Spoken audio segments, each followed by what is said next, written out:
أشهد أن لا إله إلا الله।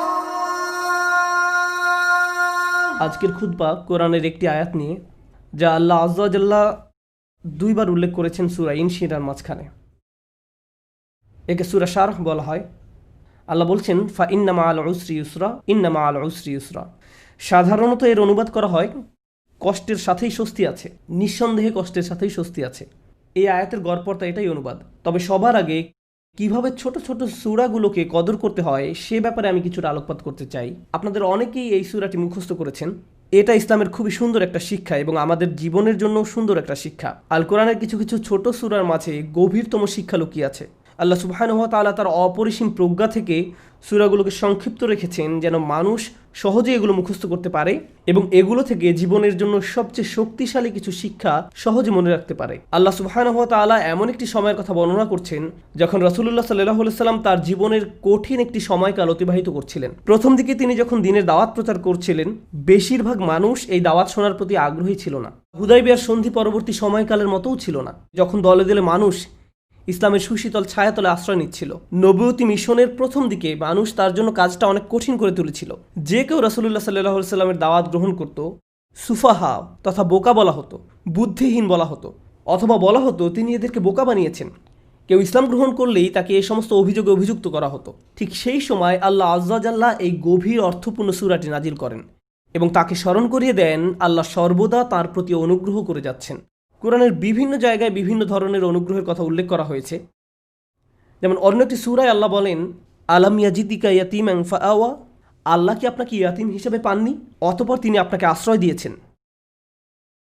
ওয়াজাদাকা দাল্লান ফাহাদা ওয়াজাদাকা আইলান ফাআগনা। আল্লাহ বলেন তিনি আপনাকে পথ খুঁজতে থাকা অবস্থায় পেয়েছেন। তিনি আরও বলেন তিনি আপনাকে নিঃস্ব পেয়েছিলেন এবং তিনি আপনাকে সম্পদশালী করে দিয়েছেন, অর্থাৎ খাদিজা রাদিয়াল্লাহু তাআলা আনহার সাথে বিয়ের মাধ্যমে। কিন্তু এই সূরায় আল্লাহ আযজা ওয়া জাল্লা ভিন্ন রকম একটি অনুগ্রহের কথা বর্ণনা করছেন, গভীর একটা অনুগ্রহ। আল্লাহ আযজা ওয়া জাল্লা বলেন, আলাম নাশরাহ লাকা সাদরাক। আমি কি আপনার জন্য আপনার বক্ষ সম্প্রসারিত করিনি? আরবি ভাষায় বক্ষ সম্প্রসারণ মানে প্রশান্তিতে থাকা, শান্ত থাকা।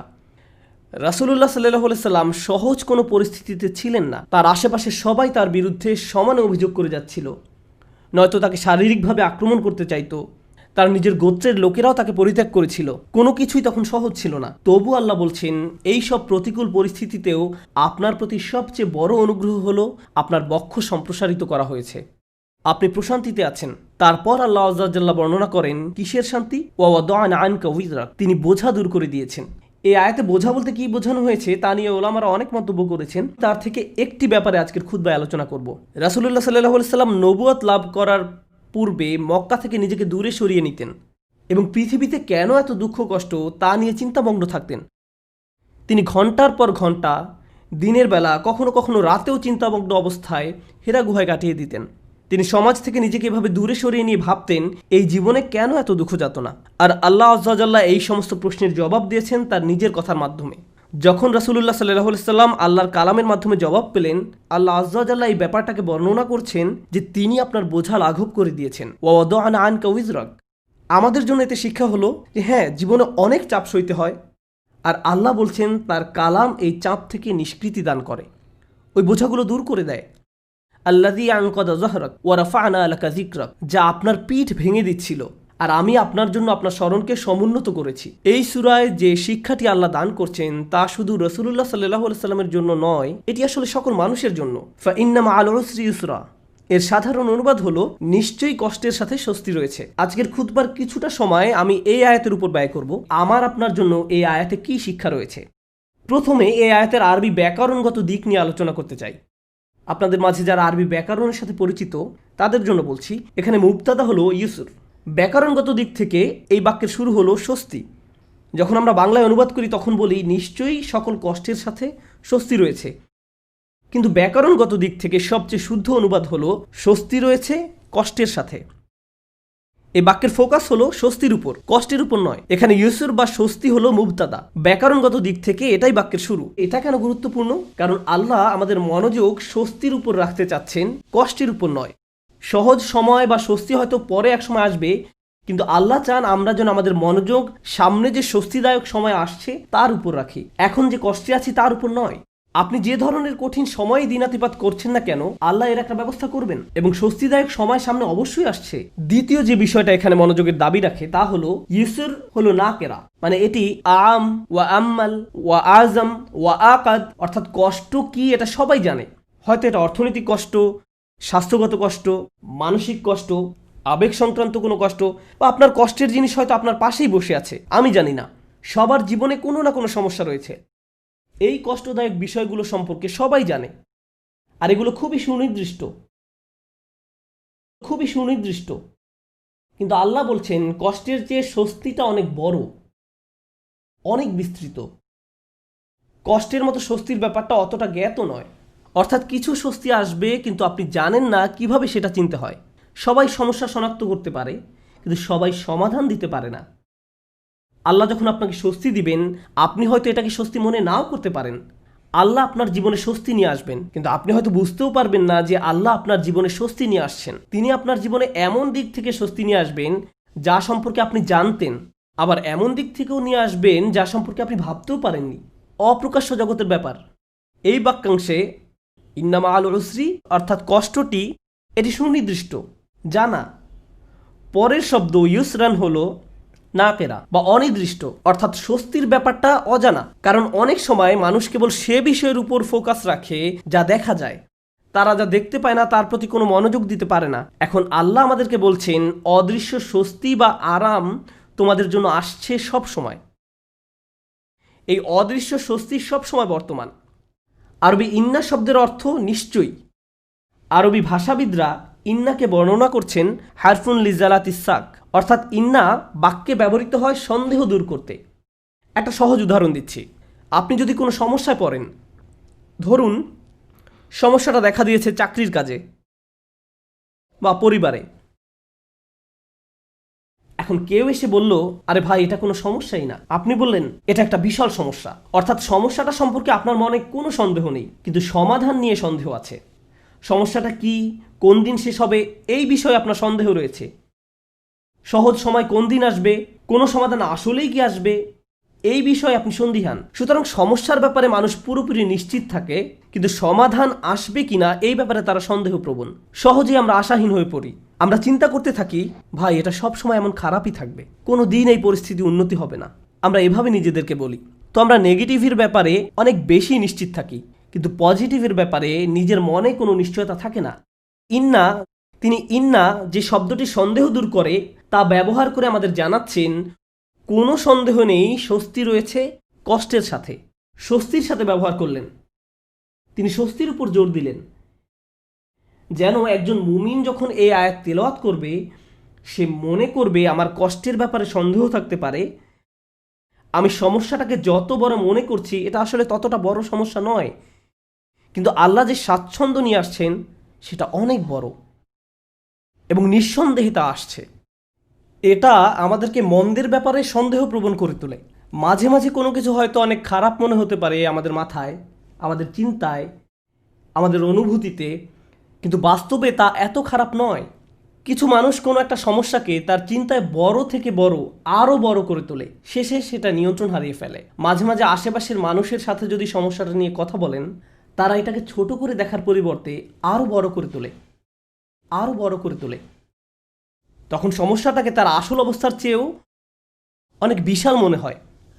আর যে স্বস্তি আল্লাহ নিয়ে আসছেন তা আপনার সামনেই বর্তমান, কিন্তু আপনি তা দেখছেন না, কারণ সমস্যাটাকে আপনি কাল্পনিক দৃষ্টিতে অনেক বড় করে দেখছেন। তাই আল্লাহ আযজা ওয়া জাল্লা বলছেন স্বস্তি আসার ব্যাপারে নিশ্চিত থাকো, এই ব্যাপারে মনে কোনো সন্দেহ পোষণ করো না। এই আয়াতের শেষ যে শিক্ষাটি আমি আপনাদের সাথে শেয়ার করতে চাই, সূরাটি শেষ করার পূর্বে এবং শেষ অংশটি কিভাবে এই অংশের সাথে সম্পর্কযুক্ত তা আলোচনা করার পূর্বে, সেটা হলো আল্লাহ বলেননি কষ্টের পর স্বস্তি আছে। তিনি পর শব্দটি ব্যবহার করেননি, তিনি ব্যবহার করেছেন সাথে শব্দটি, ইন্না মাআল উসরি ইউসরা। তিনি ইন্না বা'দাল উসরি ইউসরা বলেননি। সাথে এবং পরে এই দুইটা শব্দের মাঝে বিশাল পার্থক্য আছে। এখানে বড় পার্থক্য রয়েছে কষ্টের সাথে স্বস্তি আছে এবং কষ্টের পরে স্বস্তি রয়েছে, এই দুই কথার মাঝে বড় একটা ফারাক আছে। দুটি পার্থক্য আপনাদের সাথে শেয়ার করতে চাই। একটি পার্থক্য হলো, হয়তো আপনি যখন একটি সমস্যার মধ্য দিয়ে দিন পার করছেন, সেই সমস্যাটির সাথে কিছু স্বস্তির বিষয়ও আপনার জীবনে এসেছে যা আপনি উপলব্ধিও করতে পারেননি। বর্তমান সমস্যাটি যতটা কঠিন মনে হোক না কেন, বিকল্প হয়তো আরও অনেক বেশি কঠিন হতো। হয়তো একটি দরজা বন্ধ হওয়ার কারণে আরও 5টি দরজা খুলে গিয়েছে। আপনি হয়তো ব্যাপারটি দেখতে পাননি, কিন্তু আল্লাহ আজ্জা জাল্লার ডিজাইনে একটি সমস্যা হয়তো 20টি সমাধানের পথ উন্মুক্ত করে দেয়, আরও অগণিত সমাধানের পথ খুলে দেয়। এজন্য ওই স্বস্তিদায়ক বিষয়গুলো আসার জন্য এই সমস্যাটি ঘটার দরকার ছিল। এটি আল্লাহর বিজ্ঞ ডিজাইনের অংশ। আমরা হয়তো তা শনাক্ত করতে পারি না।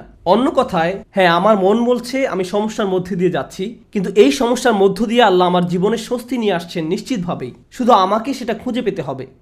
সমস্যা আমি দেখতে পাচ্ছি, কিন্তু সমাধান কোথায় সেটা আমাকে খুঁজে বের করতে হবে। জীবনে আমরা যত ভয়ানক অভিজ্ঞতার মধ্য দিয়ে যাই, তখন আমরা এভাবে প্রশ্ন করি যে আমাকে কেন এই বিপদে ফেলা হলো, কেন আমার সাথে এমন হচ্ছে, আমি কি এমন অন্যায় করেছি, এর থেকে ভালো কি আসবে।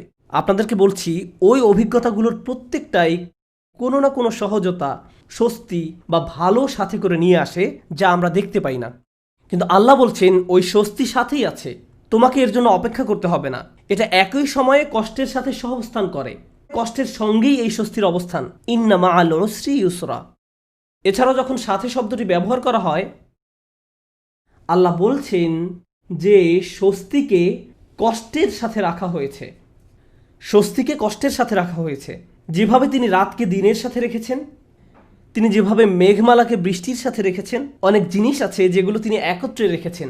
এই জীবনে আল্লাহ যা করার সিদ্ধান্ত নিলেন, আমি আর আপনি যদি স্বস্তি পেতে চাই, তিনি ব্যাপারটাকে এমনভাবে ডিজাইন করলেন, কষ্টের মধ্য দিয়ে গেলেই কেবল কষ্টের সাথে স্বস্তি আসবে। এভাবেই তিনি জীবনের সব কিছু ডিজাইন করেছেন। আপনাদের অনেকেই ছাত্র, আপনাকে প্রথমে পড়ালেখার কষ্টের মধ্য দিয়ে যেতে হবে, তারপর আপনি গ্র্যাজুয়েট হওয়ার স্বস্তি লাভ করবেন, পরবর্তী ক্লাসে উত্তীর্ণ হওয়ার স্বস্তি লাভ করবেন। আপনার চাকরির জায়গায় কঠিন পরিশ্রম করতে হবে বোনাসের স্বস্তি লাভ করার পূর্বে, প্রমোশন লাভ করার পূর্বে। কষ্ট ছাড়া এসব ঘটে না। আপনাকে আগে খাদ্যাভ্যাস ঠিক করতে হবে, স্বাস্থ্যকর খাবার খেতে হবে ভালো স্বাস্থ্য লাভ করার পূর্বে। কোনো রোগীকে হয়তো আগে অপারেশনের কষ্টের মধ্যে দিয়ে যেতে হবে সুস্থ হওয়ার আনন্দ উপভোগ করার পূর্বে। এভাবেই আল্লাহ জীবনকে তৈরি করেছেন। আপনাকে কষ্টকর অভিজ্ঞতার ভেতর দিয়ে যেতে হবে যদি স্বস্তি লাভ করতে চান। এটাই আল্লাহ ডিজাইন। ব্যাপারটা এমনই। আপনি এ কথা শোনার পর হয়তো ভাবতে পারেন, আমি তো এখন কঠিন সময় আছি, তার মানে সামনে সহজ সময় আসছে, আর এজন্য আমি এখন বিশ্রাম করব আর সহজ সময় আসার অপেক্ষা করব। না, আল্লাহ আমাদেরকে গভীর একটি বিষয় সম্পর্কে জানাচ্ছেন। আপনাকে কঠিন সময়ে কঠোর পরিশ্রম করে যেতে হবে।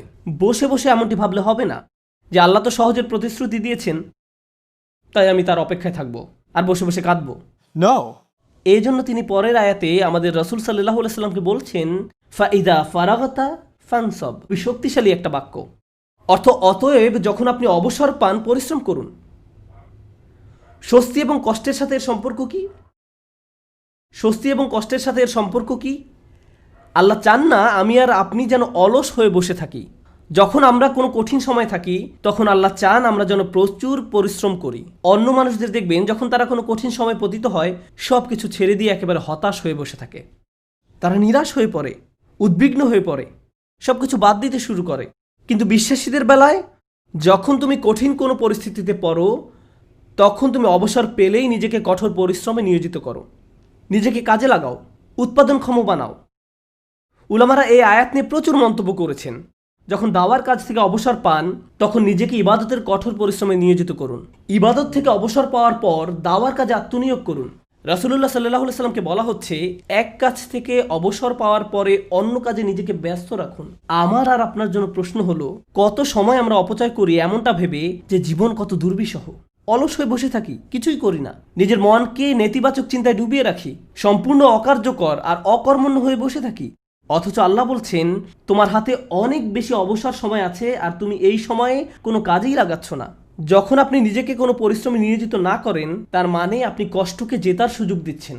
আয়াতটা শুরু হয়েছে ফা অক্ষর দিয়ে, ফা আস-সাবাবিয়া, অর্থাৎ অতএব। তুমি যেহেতু স্বস্তি কামনা করো, তাই তোমার নিজেকে পরিশ্রমে নিয়োজিত করতে হবে। এটা শেখার ফলে তোমার উচিত নিজেকে পরিশ্রমে নিয়োজিত করা। তাই আমার আর আপনার উচিত একটি অর্থপূর্ণ এবং প্রোডাক্টিভ জীবনযাপন করা। মাঝে মাঝে জীবনে অতিরিক্ত চাপের কারণে আমরা ভেঙে পড়ি, আমরা সহজেই একেবারে ভেঙে পড়ি।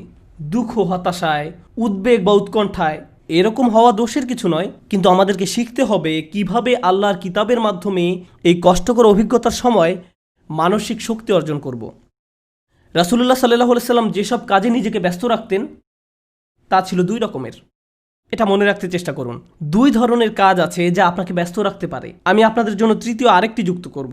রাসূলুল্লাহ সাল্লাল্লাহু আলাইহি সাল্লাম হয় এমন কোনো কাজে নিজেকে ব্যস্ত রাখতেন যাতে আল্লাহকে খুশি করত, অথবা তিনি এমন কোনো কাজে ব্যস্ত থাকতেন যা আল্লাহর কোনো সৃষ্টির উপকার করত। তিনি হয় শুধু আল্লাহর জন্য কিছু করতেন, নামাজ পড়া, জিকির করা, এই কাজগুলো ছিল শুধু আল্লাহর জন্য, অথবা তিনি কাউকে সাহায্য করতেন, তিনি কাউকে পথ দেখাতেন, শিক্ষা দিতেন, এমনকি তিনি মানুষকে জীবিকা উপার্জনের জন্যও সাহায্য করতেন। এভাবে তিনি অন্য মানুষদের সব ধরনের সাহায্য করতেন। এখন আপনি নিজেকে প্রশ্ন করুন, এই দুই ধরনের কাজের কোনটি আপনি করছেন? আমি কি এমন কিছু করছি যা আল্লাহকে খুশি করছে, বা আমি কি এমন কিছু করছি যা কারো জীবনে স্বস্তি নিয়ে আসছে? মূলত আল্লাহ অন্য একটি সূরায় রাসূলুল্লাহ সাল্লাল্লাহু আলাইহি সাল্লামকে এই কাজগুলো সম্পর্কে বলেছেন, ফাআম্মাল ইয়াতীমা ফালা তাকহার ওয়া আম্মাস সাইলা ফালা তানহার ওয়া আম্মা বিনি'মাতি রাব্বিকা ফাহাদ্দিস। সুতরাং আপনি এতিমদের প্রতি কঠোর হবেন না, আর ভিক্ষুককে আপনি ধমক দিবেন না। কিন্তু আপনি যখন অতিরিক্ত চিন্তা করতে থাকবেন নিজের সমস্যাগুলো কতটা খারাপ, জীবনটা কেমন দুর্বিষহ, কিভাবে সব কিছু তার গতিপথ হারিয়ে ফেলছে, কোনো কিছুই কোনো দিন ঠিক হবে না, তাহলে নিজের মাঝে আপনি অতিরিক্ত ডুবে আছেন। আপনি নিজেকে নিয়েই পড়ে আছেন। এভাবে নিজেকে নিয়ে পড়ে থাকলে আল্লাহর সাহায্য আসে না। এভাবে আল্লাহর সাহায্য আসে না। আল্লাহ বলেন, ওয়া ইলা রব্বিকা ফারগব, এবং আপনার পালনকর্তার প্রতি মনোনিবেশ করুন। আমি আর আপনি যে সমস্যাগুলোর মাঝে দিন পার করছি, আজ সেগুলোকে অনেক বেশি, অনেক বড় বলে মনে হয়। সমস্যা ছাড়া আর কিছু নিয়ে আমরা ভাবতে পারি না। কিন্তু একটু সামনে এগিয়ে চিন্তা করলে বুঝবেন আমরা সবাই একটা গন্তব্যের উদ্দেশ্যে ছুটছি, আর সেই গন্তব্যটি হলো আল্লাহর সাক্ষাৎ। ওয়া আন্না ইলা রব্বিকাল মুনতাহা। যদি এই ব্যাপারটা ভুলে যান যে আপনি একটি রেলগাড়ির ভিতরে আছেন, বুঝতে পারেন বা না পারেন আপনি আল্লাহর দিকে ছুটে চলছেন। আপনি কিন্তু নিশ্চলভাবে দাঁড়ানো অবস্থায় নেই। আপনার সমস্যাটি জীবন থামিয়ে দেয়নি, জীবন এখনো এগিয়ে চলছে। আমার আপনার আল্লাহর সাথে দেখা হবেই। আপনি যখন বুঝবেন আমি যাই করি না কেন এই ভ্রমণ থামানোর কোনো উপায় নেই, তখন আপনার পক্ষে নিজের গন্তব্যের প্রতি মনোনিবেশ করা অনেক সহজ হবে। এই মুহূর্তে আমি যে এলাকা অতিক্রম করছি, যে সমস্যাপূর্ণ এলাকা অতিক্রম করছি, একসময় এটা পার হয়ে যাবে, কারণ এটা আমার গন্তব্য নয়। আমার গন্তব্য হলো আল্লাহ আজ্জা ওয়া জাল্লা। এভাবে নিজের মাথায় একটা চিত্র তৈরি করুন। মনে করুন একটি পথ দিয়ে কোথাও যাচ্ছেন, আর পথিমধ্যে কোনো জায়গায় প্রচণ্ড দুর্গন্ধ নাকে এসে লাগলো। যদি চলতে থাকেন গন্ধটা একসময় চলে যাবে। এটা সব সময় আপনার সাথে থাকবে না। চলতে থাকলে একসময় ভালো একটা জায়গায় এসে উপনীত হবেন। আপনাকে হয়তো ভয়ঙ্কর কোনো অঞ্চলও অতিক্রম করতে হতে পারে। আপনি চলতে থাকলে ওই অঞ্চলও পার হয়ে যাবেন। জীবনটা এমনই, আমাদেরকেও এভাবে জীবনের সমস্যাগুলো অতিক্রম করে যেতে হবে। আর আল্লাহ আজ্জা ওয়া জাল্লা বলছেন, আপনার আমার জীবনের প্রতিটি ভ্রমণেরই একটি উদ্দেশ্য আছে। আমাদের নিজেদের শুধু একটি প্রশ্ন করতে হবে, আমরা কি পরিশ্রম করছি? দিন শেষে আমরা কি করছি? তৃতীয় যে ব্যাপারটি নিয়ে আজ কথা বলবো, আগে আমি বলেছিলাম মহানবী সাল্লাল্লাহু আলাইহি সাল্লাম হয় আল্লাহর সন্তুষ্টির জন্য কিছু করতেন, নতুবা তার সৃষ্টির উপকারার্থে কিছু করতেন। আর আমাদের বেলায় দিনের অধিকাংশ সময় আমরা আত্মসেবায় ব্যয় করি। অবশ্যই আমাদের বিভিন্ন জিনিসের প্রয়োজন রয়েছে। আমাদের খাবারের দরকার, পোশাক পরিচ্ছদ প্রয়োজন, চাকরি বাকরি করতে হবে। কিন্তু অবসর সময় আমি কি করি? আয়াতটি কিন্তু আপনার দিনের 24 ঘন্টা সময় নিয়ে কথা বলছে না। আয়াতটি আপনার ফ্রি সময় নিয়ে কথা বলছে। আচ্ছা ঠিক আছে, আপনার এক্ষেত্রে কিছুই করার নেই। আপনাকে ভোর 5টায় ঘুম থেকে উঠতে হয়, 6টার মধ্যে অফিসে পৌঁছতে হয়, এবং সন্ধ্যা 6টা পর্যন্ত অফিস করতে হয়, 7:30 পর্যন্ত ট্রাফিক জ্যামে আটকা থাকতে হয়। ঠিক আছে, কোনো সমস্যা নেই, আপনার কোনো অবসর নেই। কিন্তু যখন অবসর পান তখন কি করে সময় পার করেন? যখন ফ্রি থাকেন সে সময় কি করেন? আল্লাহ আপনার জীবনে সহজ সময় আনবেন কিনা তা নির্ভর করে আপনার অবসর সময় আপনি কি করেন তার উপরে। অবসর সময়ের কর্মকাণ্ড তা নির্ধারণ করবে। আপনি নিজের প্রতি সৎ থেকে আমাদেরকে প্রশ্ন করতে হবে, অবসর পেলে আমরা কি করি? আর আমাদের ছেলে মেয়েদের কিভাবে অবসর কাটাতে শেখাই? যখনই তারা একটু ফ্রি সময় পায় ভিডিও গেম খেলা শুরু করে, যখনই তারা একটু ফ্রি সময় পায় টিভি ছেড়ে দেয়। আমরা উপকারী কিছু করছি না, আমরা প্রোডাক্টিভ কিছু করছি না। একটু সময় পেলে আমরা স্বার্থপর বিনোদনে ব্যস্ত হয়ে পড়ি, স্বার্থপর ভোগবিলাসে যুক্ত হয়ে পড়ি। মাথার মধ্যে শুধু এই চিন্তাগুলো ঘুরপাক খেতে থাকে, দুপুরে কি খাবো, রাতে কি খাবো, কোন সিনেমাটা দেখবো, কিছু দেখতে চাও, কিছু খেলতে চাও। দিন রাত সারাক্ষণ শুধু বিনোদন, ভোগবিলাস আর অর্থহীন রঙ্গরসে ডুবে থাকা। আমাদের জীবন এমনই হয়ে গিয়েছে। কিভাবে এটা ফানসাব? এটা ফানসাব নয়। আল্লাহর এই নির্দেশে ফাইজা ফারাগতা ফানসাব। কোনো ব্যক্তি যদি এভাবে আমোদ প্রমোদের মাঝে নিজেকে হারিয়ে ফেলে তখন কি হবে জানেন? এগুলো তার জীবনকে আরো কঠিন করে তুলবে। আমি বলছি না আপনি কোনো কিছু খেলতে পারবেন না বা কোনো ধরনের বিনোদন করতে পারবেন না। আমি জানি এটা গ্রীষ্মের সময়, স্কুল ছুটির কারণে বাচ্চারা এখন খেলাধুলা করতে চায়, এটা ঠিক আছে, কিন্তু তাদেরকে একই সাথে শেখাতে হবে কিভাবে সময়ের উত্তম ব্যবহার করতে হয়। তারা এটা শিখতে পারবে না যদি তারা আপনার কাছ থেকে না শেখে। আমরা যদি অবসর সময় পেলেই অপচয় করা শুরু করি, অর্থহীন কাজে নষ্ট করে ফেলি, উপকারী কোনো কাজে সময় ব্যয় না করি, তাহলে তারাও এই অভ্যাস আমাদের কাছ থেকে আয়ত্ত করবে। আমরা দৃষ্টান্ত রেখে যাচ্ছি। আমরা আমাদের আচার আচরণকে তাদের জন্য অনুকরণীয় হিসেবে উপস্থাপন করছি। আমরা এই আয়াত অনুযায়ী জীবনযাপন করলে তারা প্রশ্ন করবে, কেন তুমি সারাক্ষণ ব্যস্ত থাকো? কেন আমরা সব সময় কাউকে না কাউকে সাহায্য করি? আমরা এতবার মসজিদে কেন যাই? আমরা সারাক্ষণ এটা ওটা শিখছি কেন? আমাদের অবসর কোথায়? ফাইদা ফারাগতা ফানসাব, অর্থাৎ অতএব যখন অবসর পান পরিশ্রম করুন।